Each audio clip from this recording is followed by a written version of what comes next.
आप लोगों के बीच निवेदन प्रस्तुत है।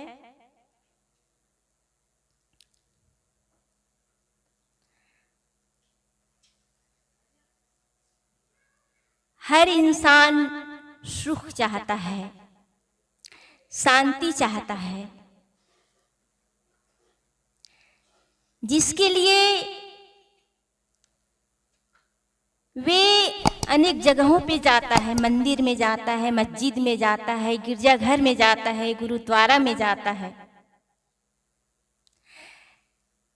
लेकिन क्या वहां स्थिर सुख की प्राप्ति होती है? नहीं, क्योंकि सुख बाहर है ही नहीं। जो कुछ हमें बाहर से मिलता है वह छूट जाता है, और कभी न खत्म होने वाले, कभी हमसे दूर न होने वाले वह सुख तो हमारे भीतर है, जिसे जानने के लिए हमें सत्संग से जुड़ना होगा, संतों से जुड़ना होगा। और यदि हम संतों से जुड़ते हैं तो वे हमें वह सुख बताते हैं, वह सुख पाने का रास्ता बताते हैं, जिस सुख का अनुभव हम सब कर सकते हैं। बड़े बड़े महापुरुष जो हुए हैं, वे अपने पूरे जीवन के अनुभवों को, पूरे अपनी साधना को हम लोगों के बीच रखते हैं, जिन्हें हम सब सद्ग्रंथों के माध्यम से, मेमोरी के माध्यम से सुनते पढ़ते हैं।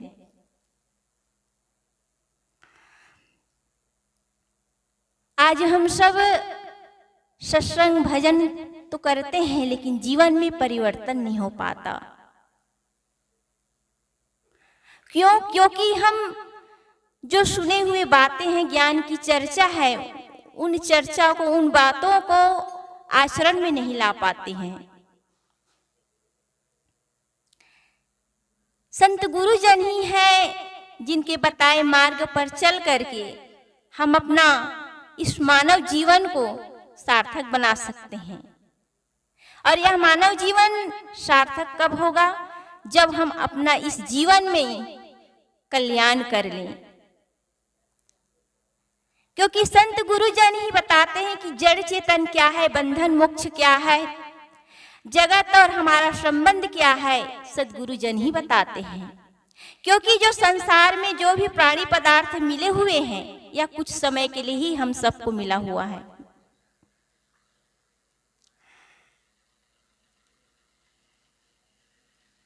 यह जानने के बाद भी मनुष्य इन्हीं प्राणी पदार्थों को पाने के लिए अपना पूरा जीवन उसमें लगा देते हैं।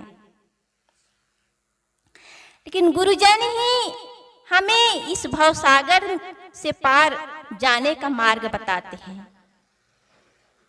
क्योंकि संत गुरुजन के सानिध्य मिलते ही हमारे जीवन में परिवर्तन होने लगता है। जैसे बसंत आता है तो आप सभी देखते हैं कि प्रकृति में परिवर्तन हो जाता है। वृक्षों में नए पत्ते आ जाते हैं, पुराने पत्ते झड़ करके उनमें नए पत्ते लग जाते हैं, पुराने फल झड़ करके उनमें नए फल लग जाते हैं। अभी बसंत ऋतु में खूब आम का फल लगा रहता है, महुआ का फल लगे रहते हैं, कटहल का फल लगा रहता है। इस प्रकार कई प्रकार के फल है जो बसंत में लगे रहते हैं। और पूरा बसंत जो प्रकृति है वह मुस्कुराती है, वह मनोरम लगती है। इसी प्रकार जब संत आते हैं तो मनुष्य को जीवन जो है सज जाता है। बसंत आता है तो प्रकृति मुस्कुराती है, प्रकृति मनोरम हो जाती है, और संत आते हैं तो मनुष्य का जीवन सुंदर बन जाता है। जैसे बसंत के आते ही पुराने पत्ते झड़ करके नए पत्ते लग जाते हैं, पुराने फल झड़ करके नए फल लग जाते हैं, वैसे हमें भी अपने जीवन में परिवर्तन लाना चाहिए। जो हमारे कुसंस्कार है उसको सुसंस्कारों में बदलना चाहिए। हमारे जो गंदे विचार है उसको अच्छे विचारों में बदलना चाहिए। और हमारा जो गलत चिंतन मनन है उन गलत चिंतन मनन को बदलना चाहिए और अच्छे चिंतन मनन करना चाहिए। तो इस प्रकार हम संत के आते ही अपने जीवन में बदलाव ला सकते हैं, क्योंकि संत जन हमारे जीवन को सजाने के लिए आते हैं। एक बार एक राज्य में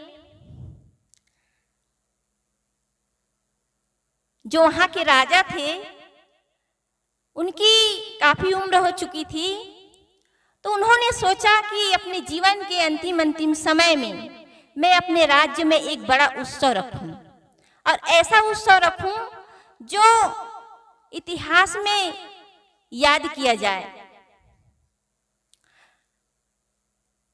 उस राजा ने अनेक राज्य के राजाओं को उस उत्सव में आमंत्रित किया, और उनके गुरुदेव जी भी थे। उस राजा ने अपने राज्य के एक प्रसिद्ध नर्तकी को भी उस उत्सव में आमंत्रित किया, ताकि उनका जो यह उत्सव है वह यादगिरी बन सके।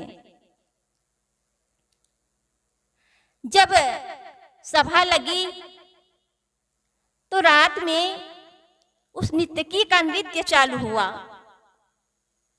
राजा जो थे अपने गुरुदेव को उस नर्तकी को पुरस्कृत करने के लिए कुछ धन दिया था। जब नर्तकी नृत्य कर रही थी, पूरे रात नृत्य चलता रहा, और 2:30 सुबह के 3 बज रहे थे, तब उनका जो तबला वादक था वह सोने लगा। नर्तकी की नजरें अपने तबला वादक की तरफ गई। जब उसने देखा कि उनका तबला वादक जो है सोने लगा है, वह ठीक से तबला नहीं बजा पा रहा है, तो उसने अपने तबला वादक को जगाने के लिए एक दोहा बोली। उसने कहा कि बहुत बीती थोड़ी रही, पल पल बीता जाए, एक पलक के कारणे क्यों कलंक लग जाए। यह बातें सुन करके वह तबला वादक जो था सावधान हो जाता है और अच्छे से तबला बजाने लगा। अब इस दोहे का वहां जितने लोग बैठे थे उन लोग सभी लोगों ने अलग अलग अर्थ निकाला। राजा के पुत्र थे वहां पे युवराज, उनकी पुत्री थी, और उनके गुरुदेव जो थे वे मन में विचार करने लगे, सोचने लगे कि मैं इतने दिन तक साधना किया और आज की सभा में आकर बैठा हूं, एक नर्तकी का नाच देख रहा हूं। मुझे तो यहां से चले जाना चाहिए, मुझे अपने साधना में लगना चाहिए। मैं जिस लक्ष्य को पाने के लिए साधना में लगा था, मुझे अपने लक्ष्य की प्राप्ति शीघ्र ही हो जाएगा। वह मन में विचार करते हैं और जो उन्हें धन दिया गया था उन सारे रुपयों को उस नर्तकी को समर्पित कर देते हैं। फिर जो नर्तकी थी उस दोहा को फिर दोहराती है कि बहुत बीती थोड़ी रही, पल पल बीता जाए, एक पलक के कारणे क्यों कलंक लग जाए। इस दोहा को सुन करके जो युवराज थे वो मन में विचार करते हैं कि आज मैं कुछ लोगों के साथ मिल करके अपने पिताजी का हत्या करने वाला था, लेकिन आज इनकी बातों ने मुझे यह पाप करने से बचा लिया। वह मन ही मन सोचता है, विचार करता है, और जो राज मुकुट पहना हुआ था, युवराज मुकुट पहना हुआ था, उस मुकुट को नर्तकी को समर्पित कर देता है। तो जो राजा थे यह दृश्य देख रहा था कि आखिर यह जो नर्तकी है यह सभी को लूटे जा रही है। फिर जो नर्तकी थी वह खुश होकर के फिर नाचती गाती है और उस अपने गाने के साथ इस दोहे को भी फिर दोहराती है। तो वहां जो राजकुमारी बैठी हुई थी वह एक कीमती हार पहनी हुई थी, उस हार को वह उस नर्तकी को समर्पित कर देती है। अब राजा से रहा न गया कि यह नर्तकी की जात सबको लूटे जा रही है, और वह उस नर्तकी को डांट करके राजा जो है उन्हें शांत करा देती है। अब नाच गान तुम बंद करो, बहुत हो गया, तुमने सबको लूट लिया। तो उनके गुरुदेव ने कहा कि हे राजन, इसे आप डांटो नहीं, यह तो हमारी गुरु बन गई है, क्योंकि मैं इतने दिन का साधना तपस्या छोड़ करके आज मैं किस सभा में बैठा हूँ, इसने मुझे जागृत कर दिया, मुझे जगा दिया, मुझे सावधान कर दिया। अब तो मैं अपने साधना में चला। वह उसी समय अपने कमंडल लिए और उस राजमहल से जंगल की ओर चले गए। फिर राजा ने अपने युवराज से पूछा कि आपने अपना राजमुकुट, युवराज मुकुट इस नर्तकी को क्यों समर्पित कर दिया? तो जो युवराज थे उन्होंने अपने पिताजी से कहा कि पिताजी, आप इतने दिनों से मेरा राजपाट मुझे नहीं सौंप रहे हैं, आपकी इतनी उम्र हो चुकी है, फिर भी मुझे राजा नहीं बनाया जा रहा है, मुझे राजा घोषित नहीं किया जा रहा है।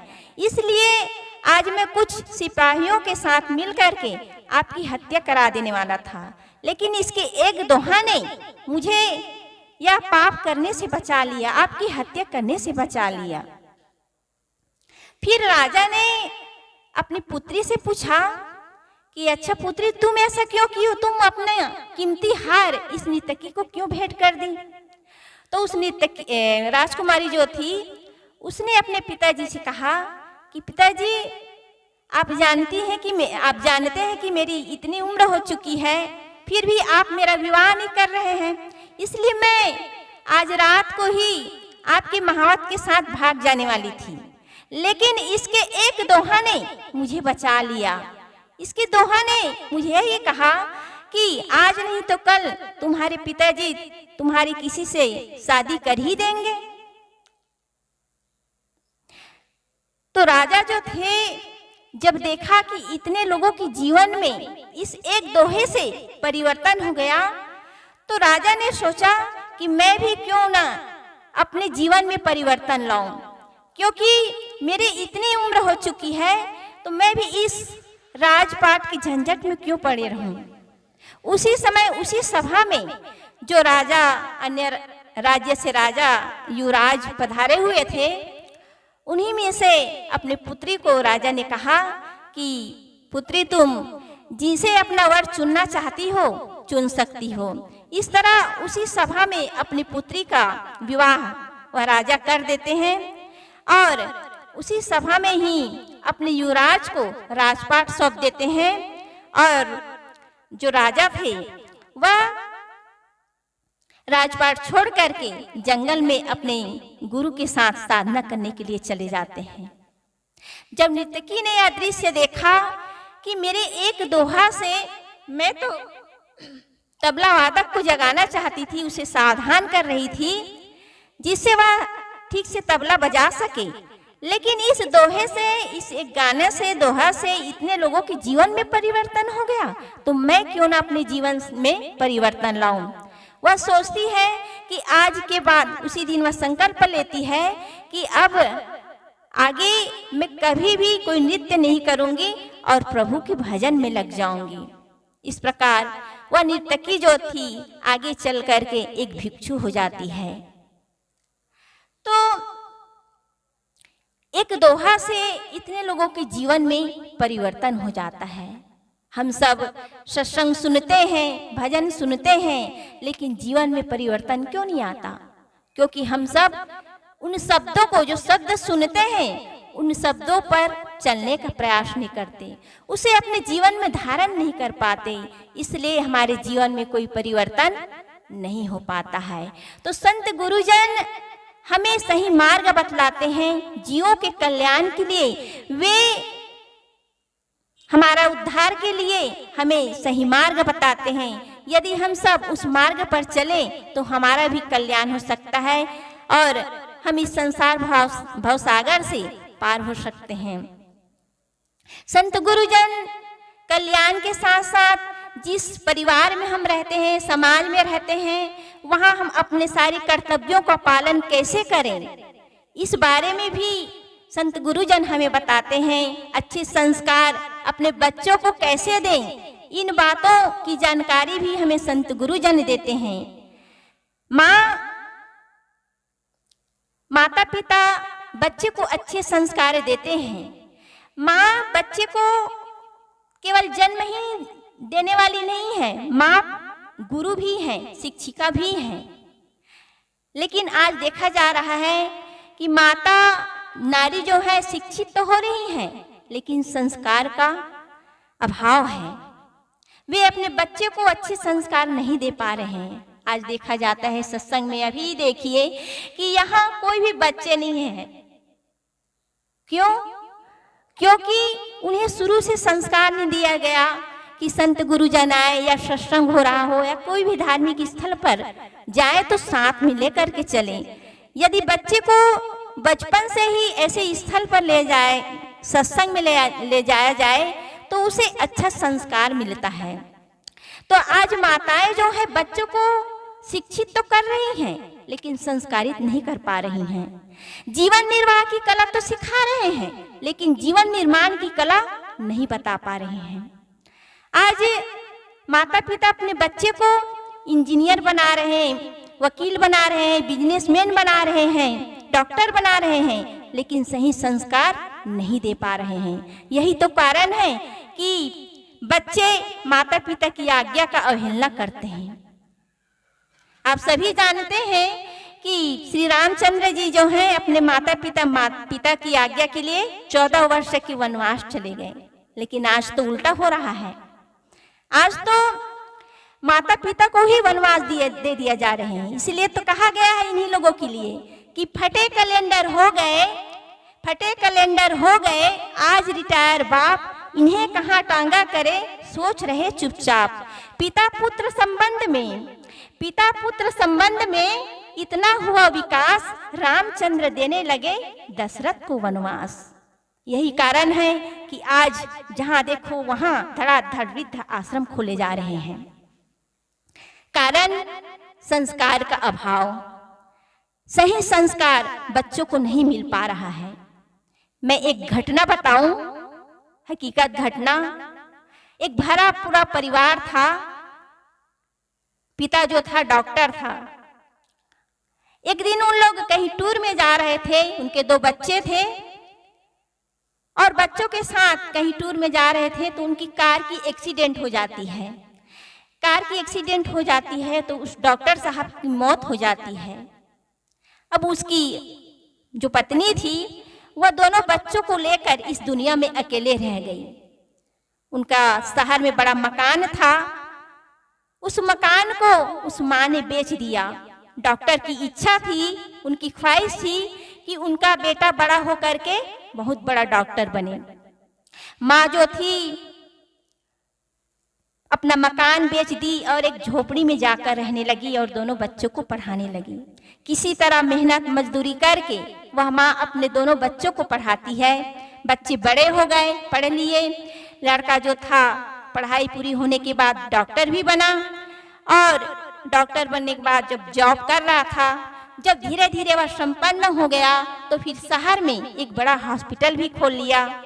हॉस्पिटल खोलने के बाद उसकी शादी हुई तो उसकी पत्नी जो थी वह भी डॉक्टर थी। माँ जो थी बूढ़ी हो चुकी थी, बेचारी इतनी मेहनत मजदूरी कर अपने बच्चों को होनहार बनाई, उसका भविष्य बनाई। माँ जो थी बीमार होने लगी। बहू जब घर पे आई तो उनके दोस्त लोग घर पे मिलने आते तो माँ जो थी अपने रूम से बाहर निकल करके अपनी देहाती भाषा में मेहमानों से बात करने लगती थी। तो उस बहू को अपनी सासू माँ की बात पसंद नहीं आती थी, अपनी सासू से लड़ने लगती कि आप मेरे फ्रेंड लोग जब आते हैं, दोस्त लोग आते हैं तो रूम से बाहर मत निकला करो। और जब गांव के लोग जो उस माँ के रिश्तेदार थे उन लोग मिलने आते तो बहू उनसे व्यवहार नहीं निभा पाती थी। कहना चाहिए सास बहू का विचार नहीं मिल रहा था। एक दिन रात में उनके बेटे बहू आपस में खूब लड़ रहे थे। उस रूम से खूब आवाज आ रही थी। माँ जो थी दूसरे रूम में थी। सुबह हुई तो सुबह होते ही उनका बेटा जो था वह रूम में आया और अपनी माँ से कहता है कि माँ, आज तुम्हें मैं एक नए घर में ले जाऊंगा। तो माँ ने कहा कि बेटा, तुम मुझे अपने से अलग मत करो, मुझे तुम किस नए घर में ले जाओगे, मैं यहीं ठीक हूँ। तो बेटा ने बताया कि माँ, ऐसी ऐसी बात है, तुम्हारी बहू नहीं मान रही है कि तुम यहाँ रहो। मैंने उसे बहुत समझाया, उसे कहा कि आज मेरी जो हैसियत है, आज मैं जो कुछ हूँ मेरी माँ की वजह से हूँ, मेरी माँ को तुम मुझसे अलग ना करो। लेकिन वह नहीं मान रही है, वह तो मायके जाने की धमकी देती है। इसलिए माँ, तुम इस घर को छोड़ करके एक नए घर में चलो, मैं तुमसे मिलने के लिए, हमेशा वहां मिलने के लिए आया करूंगा। माँ जो थी रोते हुए कहती है कि ठीक है बेटा, तुम लोग जैसा करोगे मैं वैसा करने के लिए तैयार हूँ, मैं नए घर में जाने के लिए तैयार हूँ। वह माँ जो थी 2 जोड़ी कपड़े रखती है और अपने बेटे के साथ एक नए घर में जाती है।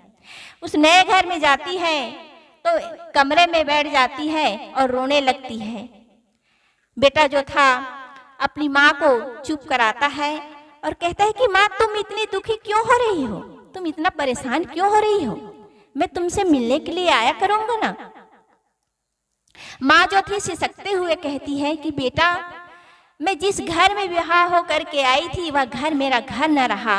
जिस पति से मेरी शादी हुई वह मेरी पति मुझे छोड़कर चले गए, और जिस बहू को इतनी मनौतियां मना कर के लाई वह मेरी बहू न रही। शायद यह नया घर मेरा घर हो जाए। इस तरह वह माँ जो थी सिसकती हुई रोती हुई वहीं बैठ जाती है। बेटा जो था वह भी भावुक हो जाता है। दोनों माँ बेटे खूब रोते हैं और फिर बेटा जो था अपनी माँ को समझा करके उस नए घर से, उस वृद्धाश्रम से अपने घर चला जाता है। कुछ दिन, सप्ताह, 15 दिन, महीने दिन में कभी कभी मिलने के लिए वह बेटा अपनी माँ से मिलने के लिए आ जाता था। ऐसे करते करते 2.5 साल हो गया। और बेटा जो था और डॉक्टर जो था वह संपन्न था, उनके पास कोई रुपयों की कमी नहीं थी। तो वह उनका बेटा जो था हर महीने अपनी माँ के लिए रुपए भेजता था।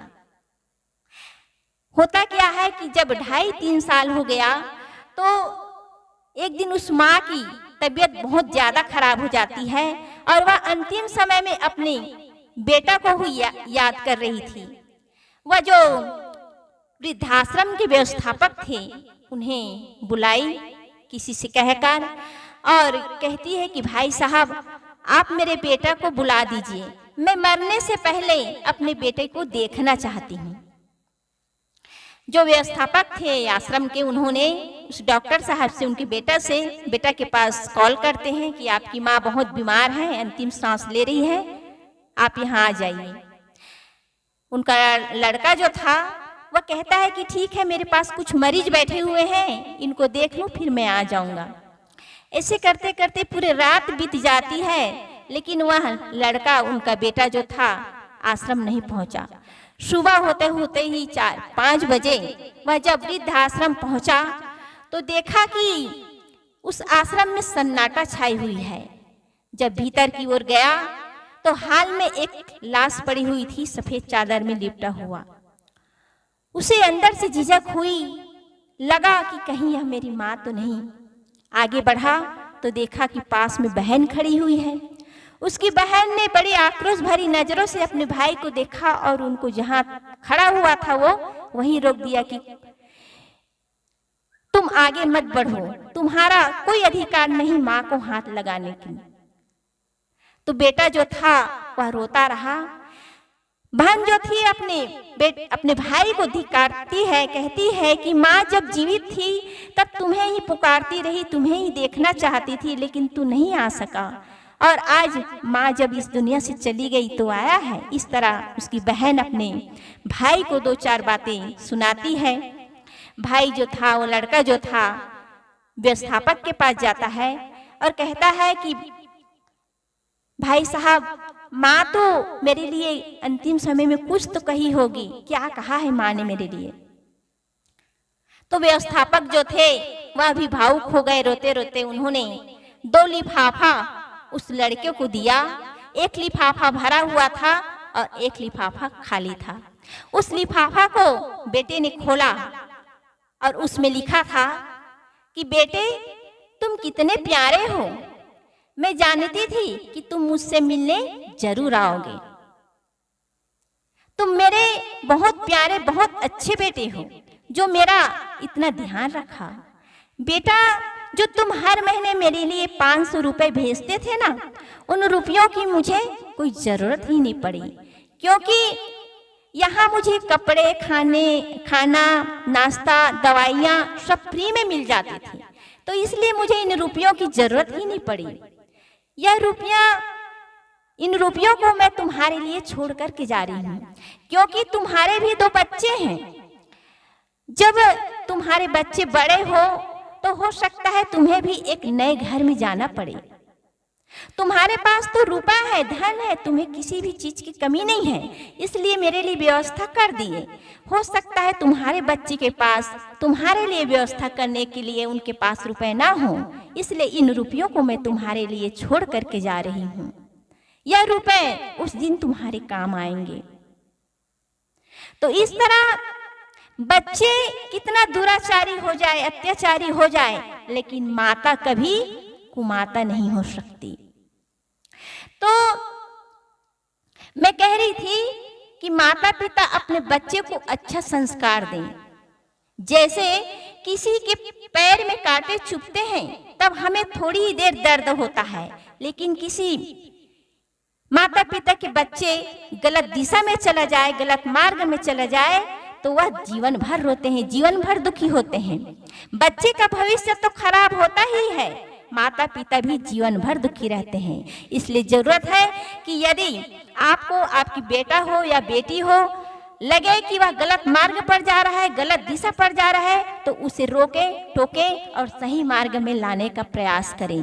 और यही है अच्छा संस्कार। अच्छा संस्कार क्या है? दया, क्षमाशील, संतोष, करुणा, विवेक, वैराग्य, गुरु भक्ति, सेवा, यही अच्छा संस्कार है। इन संस्कारों से आप अपने बच्चों को सुसंस्कारित करें। तो मैं कह रही थी कि हम अपने जीवन में परिवर्तन लाए।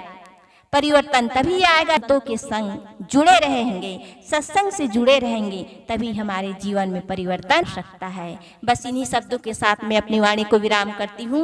बोलिए सद्गुरुदेव की जय।